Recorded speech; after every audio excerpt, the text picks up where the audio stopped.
Voici comment utiliser un fichier audio pour pouvoir répondre à une question. Donc, on a souvent des enfants qui sont en surcharge cognitive lorsque vient le temps d'écrire des réponses à la main et on ne veut pas nécessairement évaluer l'écriture. Donc, on pourrait demander à un élève d'insérer un fichier audio pour pouvoir répondre à la question. Voici comment on fait ça. Donc, je suis dans un document PDF, donc c'est un texte que l'élève a à lire et il doit répondre à la question qui est ici. Ce que l'élève va faire, il va aller cliquer sur « Commentaire ».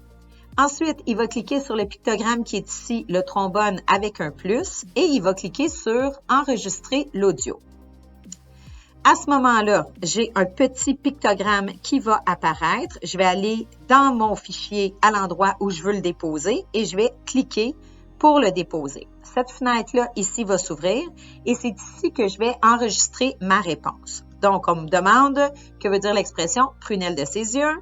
Je vais cliquer sur le petit bouton rouge pour lancer l'enregistrement. Prunelle de ses yeux veut dire quelqu'un qui est très précieux pour nous. Je vais ensuite cliquer sur OK et j'ai cette fenêtre-là qui va s'ouvrir. Donc, quand cette fenêtre-là s'ouvre, elle me permet de choisir le pictogramme qui va s'afficher ici. Donc, je pourrais décider de le laisser avec le petit haut-parleur et je fais OK.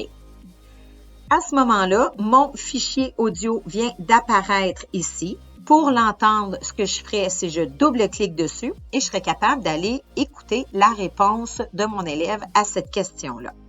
Je pourrais aussi donner de la rétroaction à mon élève de la même façon en allant insérer un fichier audio. Par contre, lorsque je le déposerai, je changerai mon pictogramme pour être capable de faire la différence entre l'audio de l'élève et l'audio de rétroaction que j'ai enregistré moi pour que mon élève puisse l'écrire.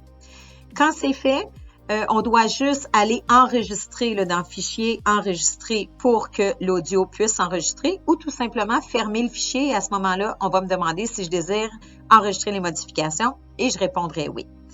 Donc, c'est la façon d'enregistrer un message audio dans un document PDF.